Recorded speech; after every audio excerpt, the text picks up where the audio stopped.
राज पाठक और आप देख रहे हैं बुलेट न्यूज टीवी। देखिए, इस वक्त मैं मौजूद हूं विराट क्लासेज में और हमारे साथ अमित सर हैं।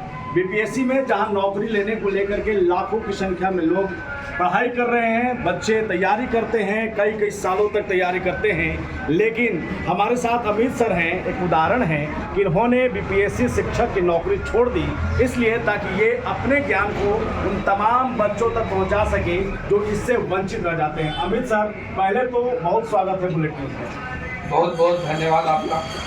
सवाल सबसे पहले लोग ये जानना चाहते हैं कि आखिरकार लोग चाहते हैं कि मुझे नौकरी मिलना चाहिए, सरकारी नौकरी हो जाए तो और अच्छी बात है। आपने कैसे डिसीजन ले लिया कि नौकरी होने के बाद उसे छोड़ दिया जाए और फिर बच्चों को पढ़ाया जाए? जैसे यहाँ पर था कि सर बहुत लोग प्रेशर भी बनाया कि सरकारी नौकरी आज किसी को मिलता नहीं है, तुमको मिला है तो तुम जाके ज्वाइन करो। लेकिन सर हम देखें कि यहाँ पर कंपटीशन का माहौल नहीं था। अगर हम यहाँ से कहीं और नौकरी में चल जाते, मेरा पोस्टिंग पश्चिमी चंपारण दिया था 9th-10th मैथ के टीचर के रूप में। लेकिन हम देखें कि सर अगर हम यहाँ छोड़ के अगर पश्चिमी चंपारण नौकरी करने जाएं तो यहाँ बहुत सारे ऐसे बच्चे हैं जिनको यहाँ माहौल नहीं है। औरंगाबाद में कंपटीशन का माहौल ही नहीं था। आज से कुछ दिन पहले हम लोग भी जब पढ़ा करते थे तो हम लोग सीधे पटना जानते थे कि पटना जाते हैं लोग। लेकिन जब हम धीरे धीरे यहाँ रहने लगे और माहौल बनाए तो बहुत अच्छा माहौल बन गया। यहाँ से हर साल कई बच्चे नौकरी में जा रहे हैं। कल भी एक मेरे स्टूडेंट मिठाई लेकर आए, उनका भी MTS में हुआ सिलेक्शन। तो उन बच्चों को देखकर हमको बहुत अच्छा लगता है कि बच्चे यहाँ से पढ़ के नौकरी में जा रहे हैं। और हम अगर जाते तो हम एक आदमी नौकरी में जाते और इन लोग ढेरे नौकरी में जाएगा अगर हम नहीं जाएंगे तो हम चाहते हैं कि इन लोग बहुत अच्छा करें जीवन में और इन लोग नौकरी करें। हम नौकरी नहीं करेंगे, इन लोग नौकरी करें। और मेरा लक्ष्य भी है कि हम यहीं रहें। हम इससे पहले भी बिहार SSC में भी मेरा हुआ, रेलवे ग्रुप D में भी मेरा हुआ था रांची बोर्ड में, फिर इसके बाद यहाँ मेरा टीचर में भी सिलेक्शन हुआ। लेकिन नौकरी मेरा मकसद ही नहीं है।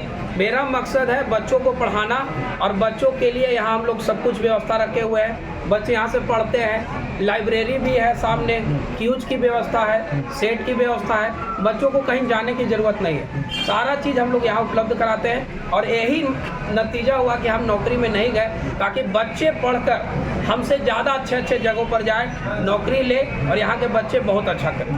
प्रतियोगी परीक्षा की तैयारी आप कराते हैं, हज़ारों की संख्या में आपके पास बच्चे हैं, आपसे पढ़ करके कितनों को नौकरी मिला है, क्या कहना चाहिए, क्या उनके लिए मुश्किलें क्या आती हैं सामने नौकरी? सर बहुत बच्चे ऐसे होते हैं जिनको स्थिति इतनी ख़राब है कि फी भी अफोर्ड नहीं कर पाते। बहुत सारे बच्चे गरीब के होते हैं जिनको फी भी अफोर्ड नहीं कर पाते हैं। वैसे बच्चों को भी हम बहुत सारे ऐसे स्टूडेंट हैं जिनको निःशुल्क भी पढ़ाते हैं। बहुत सारे बच्चे हैं, बहुत ऐसे बच्चे हैं जिनके पिताजी रिक्शा चलाते हैं, अब उनको फी अफोर्ड नहीं कर पाते, बेचारे मजदूर हैं तो फी अफोर्ड नहीं कर पाते। वैसे भी हमारे पास लगभग बहुत सारे स्टूडेंट हैं जिनको हम फ्री में भी पढ़ाते हैं। लेकिन सर अगर सबको हम फ्री में पढ़ाएंगे तो कोचिंग भी नहीं चल पाएगा।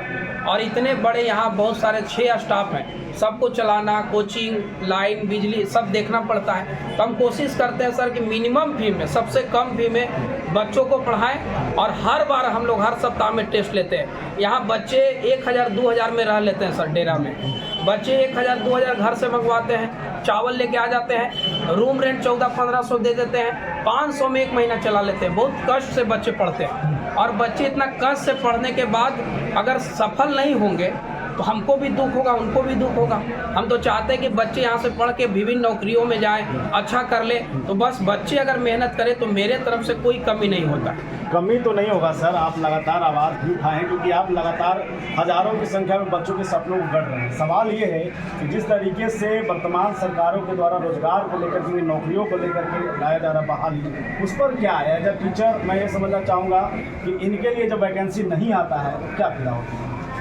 सर सबसे पहले तो कोई भी सरकार हो, पहला मुद्दा होना चाहिए शिक्षा, स्वास्थ्य, रोजगार। ये 3 पहला मुद्दा होना चाहिए, बाकी मुद्दाएं बाद में होनी चाहिए। तो अगर देखिए, अगर एक घर में एक भी बच्चा का अगर नौकरी हो जाता है तो उसका पूरा घर का पालन पोषण उससे चल जाता है। तो पहला मुद्दा होना चाहिए रोजगार, जिस पर बहुत कम ऐसे नेता हैं जो बात करते हैं। तो हम चाहते हैं कि जो भी नेता हो, हम किसी पार्टी के नहीं हैं सर, तो हम चाहते हैं कि जो भी नेता हो वह बात करे रोजगार पे, ताकि बच्चों को रोजगार मिले। हम बिहार के सरकार को अप्रिसिएट करते हैं। उन्होंने इतने नौकरियां दी, बच्चों को शिक्षक बहाली, 2-2 लाख नौकरी, ये बहुत अच्छी बात है और हर सरकार इनसे सीखने की ज़रूरत है कि इतने नौकरियां देना, ये बहुत अच्छी बात है। सर आप बताइए, एक मामूली परिवार का बच्चा अगर इसको किडनी खराब हो गया, कोई बीमारी हो गया, कोई इलाज नहीं करा सकता अच्छे से, तो पहला मुद्दा होना चाहिए रोजगार, शिक्षा अच्छा, स्वास्थ्य बढ़िया। अगर ये 3 को अगर देश में सुधर जाए तो देश को विश्व गुरु बनाने से कोई नहीं रोक सकता। देश बोलने से विश्व गुरु नहीं होता है। देश को विश्व गुरु बनाने के लिए स्वास्थ्य फ्री होना चाहिए, शिक्षा मुक्त होना चाहिए और साथ ही साथ रोजगार होना चाहिए। अगर रोजगार ही नहीं होगा, बच्चे करेंगे क्या? तो सब हम चाहते हैं जो भी सरकारें आए जाए, लेकिन रोजगार मेन मुद्दा होना चाहिए। और जो भी बनते हैं मुख्यमंत्री या प्रधानमंत्री, तो रोजगार का वादा करके ही बनते हैं। अलग बात है नहीं देते हैं, लेकिन देना चाहिए, हाँ देना चाहिए। मेरा एक सवाल है, लगातार हम लोग जब पहले से भी जुड़े थे तो लाइब्रेरी को लेकर के अक्सर चर्चा किए हैं। लाइब्रेरी कितना महत्वपूर्ण है, खास करके जिससे भी तैयारी कर रहे हैं बच्चे उनके लिए, और लाइब्रेरी क्या व्यवस्था होनी चाहिए? सर लाइब्रेरी, पहले एक लाइब्रेरी होता था जिसमें किताब रहता था केवल, बच्चे जाके किताब निकाल के पढ़ते थे। अब वैसा लाइब्रेरी नहीं है। उन लाइब्रेरी का मेन मतलब वही होता था, जो जिला लाइब्रेरी आप सब्जी मंडी में जिसमें देखते हैं गाय घुस जाता है, इतनी स्थिति खराब है लाइब्रेरी का। लाइब्रेरी का मकसद वही होता था कि किताब सारा उपलब्ध रहे वहाँ। लेकिन आज की लाइब्रेरी का मतलब ही चेंज हो गया है। आज का जो लाइब्रेरियों में बैठ के खाली बच्चे पढ़ते हैं, और बहुत ज़रूरी चीज़ है। बच्चों को घर में बहुत डिस्टर्ब होता है, जैसे जिसके घर में संयुक्त परिवार है तो उन बच्चों को बहुत दिक्कत होती है, घर में पढ़ नहीं पाते अकेले। तो ऐसे बच्चों को समस्या ही आती है कि वैसे बच्चों को जो घर में नहीं पढ़ पाते हैं, उनके लिए लाइब्रेरी बहुत मिनिमम फी में, हम लोग भी मात्र 300 के फी में हम लोग उपलब्ध कराएं बच्चों के लिए 6 घंटे की लाइब्रेरी। अब बच्चे आते हैं लाइब्रेरी में पढ़ते हैं, तो लाइब्रेरी में पढ़ने से ही फायदा है कि बच्चे पढ़वे करते हैं, फालतू काम नहीं करते हैं। घर पे है तो कोई घूमने चल गया, मम्मी बुला ली सब्जी लाने के लिए, पापा बुला लिए, ये बुला लिए, व्यस्त रहते हैं बच्चे।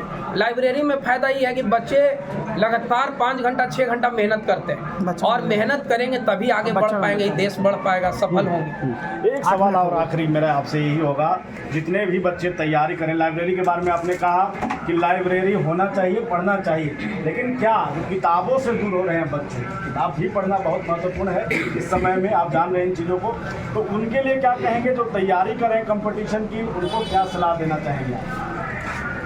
किताब बहुत ज़रूरी है, इसलिए कि बहुत बच्चे गलत न्यूज़ को भी सही मान लेते हैं। क्यों मान लेते हैं? कारण है कि वो किताब नहीं पढ़ते हैं। किताबों से अगर दूरियां बढ़ेगी तो गलत न्यूज़ आपको सच लगेगा ही नहीं। इसलिए कोई भी चीज़ अगर कोई बोले तो उसको किताब में पढ़िए, देखिए।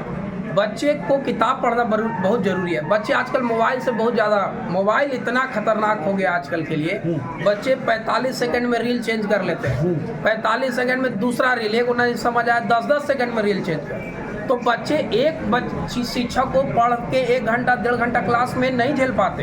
कारण क्या है? बच्चे को आदत है हर 10 सेकंड में चेहरा बदल देना, तो हर 10 सेकंड में टीचर तो नहीं बदलेगा, तो बच्चों को दिक्कत यहाँ आता है। अब उनको मन नहीं लगता है बैठने में। कारण क्या है? मोबाइल से लगा हुआ है। मोबाइल से अगर रील देखने का आदत है तो आपको हर समय चेंज करने का आदत है।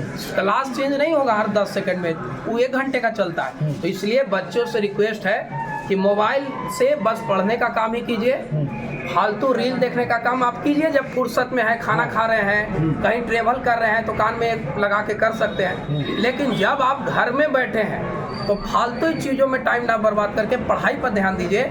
यही है जो आपका ज़िंदगी बदल सकता है। और मिडिल फैमिली के जो बच्चे होते हैं उनको एक ही चीज़ बदल सकता है ज़िंदगी, और वह है शिक्षा। शिक्षा कहा जाता है, बाबा साहब कहते थे कि शिक्षा वह शेरनी का दूध है जो जितना पिएगा उतना दहाड़ेगा। क्यों कहते थे?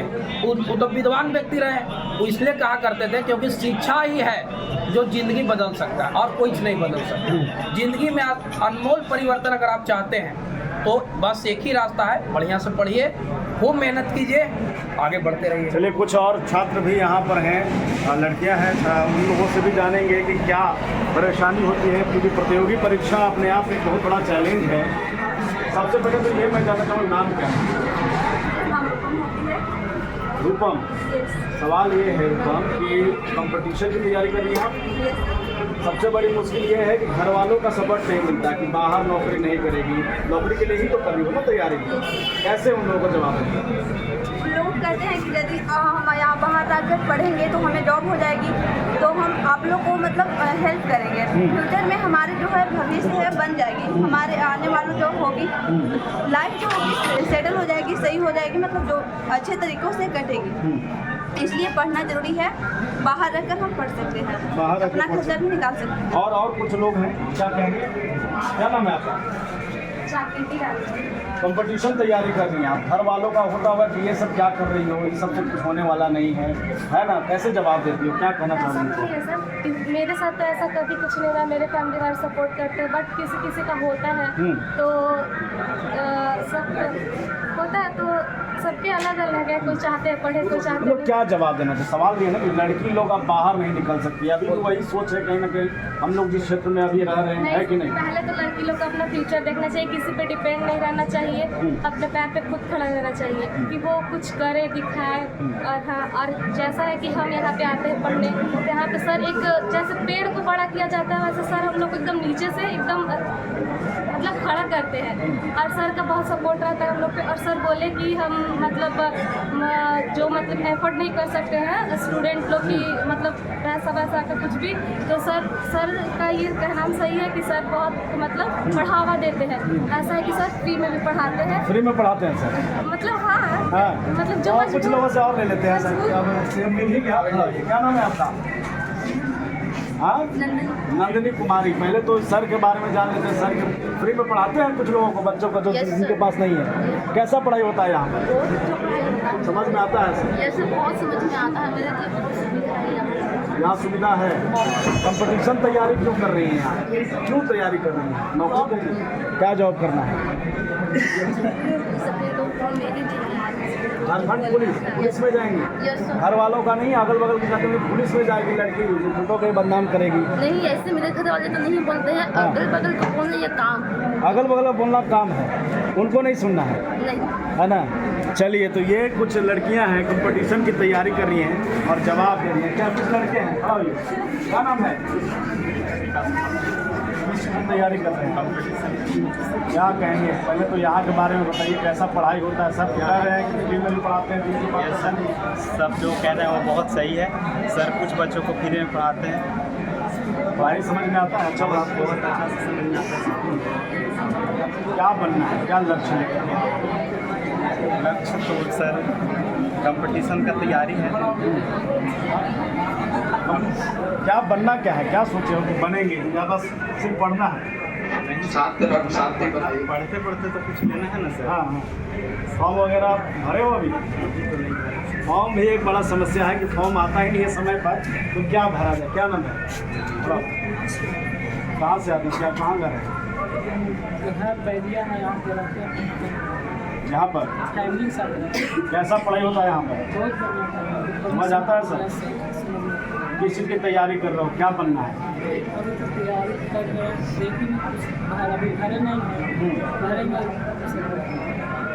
मतलब पढ़ेंगे भरेंगे, क्या नाम है?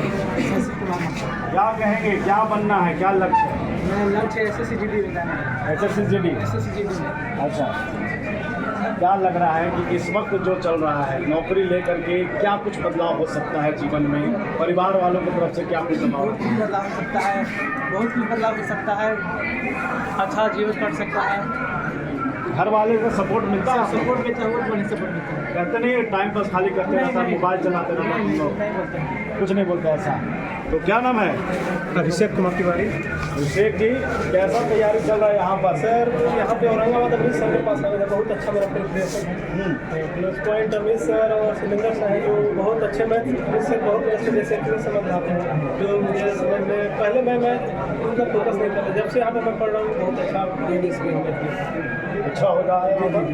अच्छा, सर कह रहे थे कि हम कुछ लोगों को पढ़ा देते हैं। सही, जिसके पास मतलब व्यवस्था नहीं होता, जिसके पास मतलब गरीबी स्थिति से जूझ रहा है, उसके पेरेंट्स पैसा नहीं दे पा रहे, उसके लिए तो बिल्कुल से फ्री में काम कर सकते हैं। चलिए, तो ये हमारे साथ अमित सर थे, उनके छात्र थे, लगातार कंपटीशन की तैयारी कर रहे हैं। और सबसे खास जब बच्चों से बात किया गया, उन्होंने कहा कि कुछ लोग तो कहेंगे, लोगों का काम है कहना, और खास करके अपना जो लक्ष्य है उसको करना है। क्या नाम है? मेरा नाम क्या कहेंगे सबसे पहले तो कैसा पढ़ाई यहाँ होता है? यहाँ पर एकदम स्टूडेंट फ्रेंडली, हाँ, एकदम मतलब मॉडर्न तरीके से बेहतरीन शिक्षण व्यवस्था सर के द्वारा अवेलेबल कराई जाती है। हर एक विषय पर deep material, knowledge, content student तक पहुँचाया जाता है, ताकि उनको एजुकेशन ओवरऑल बहुत ज़्यादा हर एक टॉपिक पर अवेलेबल हो सके। प्लस काफ़ी फ्रेंडली रिलेशनशिप सबका स्टूडेंट के साथ रहता है, काफ़ी कॉपरेशन रहता है। और आज के परिवेश में जैसा आदर्श शिक्षक होना चाहिए, जैसा शिक्षण माहौल होना चाहिए, प्लस बदलते परिवेश में जैसा टेक्नोलॉजी का यूज़ करना चाहिए एज अ मतलब टीचर स्टूडेंट्स के लिए, प्लस में सारी व्यवस्थाएँ जो सर अवेलेबल कराते हैं अपने स्टूडेंट को, न केवल निःशुल्क शिक्षा बल्कि एक उचित फी पर हर एक चीज़ को अवेलेबल कराना, हर एक चीज़ को समय से संचालित करना। इवन टेस्ट जो हर एक वीक सर कराते हैं, उनमें सफल छात्रों को जो सर पुरस्कार वितरित करते हैं। इस बहुत कम समय में हम देख रहे हैं कि सर काफ़ी निरंतर इस काम में लगे हुए हैं, प्लस अपना जॉब छोड़ करके लोगों के सपने को पूरा करना है। ये बड़ी बात है। ये बड़ी जहाँ लोग तैयारी करना चाहते हैं वहाँ पर जॉब लोगों को तैयार खुद अपनी जॉब करना चाहते हैं। सर ने अपनी 3-3 नौकरियों को छोड़ करके इस शहर में लोगों को नौकरियों तक पहुँचाने वाला। चलिए, तो बहुत धन्यवाद आप लोगों का यहाँ पर। और सर, अमित सर, बच्चे को लगातार ये कह रहे हैं कि आप इस तरीके से पढ़ा रहे हैं, वाकई में लग रहा है कि हाँ, एक ज़रूरी था एक शिक्षक का माहौल जो आप शुरुआत किए थे। आपका माहौल लग रहा है कि कंपटीशन इस तरीके से बच्चे आ रहे हैं, एक माध्यम हो गया। लड़कियों के लिए सवाल मेरा ये रहेगा कि बहुत सारा आपको भी मिल रहा होगा, इतने सालों से लगातार आप टीचिंग में हैं, कि लड़कियों को लेकर के कि नहीं ये कंपटीशन में नहीं जाएगी, बाहर नहीं जा सकती नौकरी करने, ऐसे लोगों को क्या जवाब देना चाहिए? आप पहले अगर आप पाते तो आप देखते थे कि अगर लड़का बहुत सारा है और लड़की 1-2 बेंच रहती थी। आज आप खुद देखिए कितनी लड़कियां हैं। तो इसमें तो हम बिहार के माननीय मुख्यमंत्री नीतीश कुमार का सराहना करते हैं। उन्होंने लड़कियों को बाहर निकाला, उन्होंने लड़कियों के लिए बहुत कुछ किया। जैसे अगर लड़की को साइकिल मिला, लड़की लोग को पैसा मिलना शुरू हुआ 10,000, 25,000, 50,000, तो लड़की बाहर आना शुरू हुई। इसके लिए माननीय मुख्यमंत्री जी को बहुत बहुत धन्यवाद। और बाकी भी जो भी नेता जो नौकरी दे रहे हैं लोगों को, उनको भी धन्यवाद कि ऐसे ही बच्चों को हमेशा रोज़गार दीजिए। रोज़गार बहुत बड़ा मुद्दा होना चाहिए देश का, और रोज़गार अगर नहीं मिलेगा तो बच्चे कहाँ जाएंगे? गरीब के बच्चे हैं, वो बिजनेस भी नहीं कर सकते, उनको रोज़गार ही एक रास्ता है, रोज़गार ही मिलेगा तो कुछ हो सकता है। चलिए, धन्यवाद सर। हमारे साथ तो विराट क्लासेज में थे, लगातार बच्चों से पूछ रहे थे, उनके भविष्य को लेकर के चर्चा कर रहे थे, प्रतियोगी परीक्षा में क्या कुछ मुश्किलें आती हैं और कैसे तैयारी करना है, इस पर बातचीत कर रहे थे। और सबसे खास अमित सर से बातचीत हुआ, जो अपनी नौकरी तो छोड़ दिए ताकि हज़ारों की संख्या में जो बच्चे इनके पास आते हैं या जो बच्चे उम्मीद के साथ सामने दिखते हैं, उनको पढ़ा सके, उनको तैयार कर सके। फिलहाल इतना ही, बने रहिए हमारे साथ, देखते रहिए बुलेट न्यूज़ टीवी।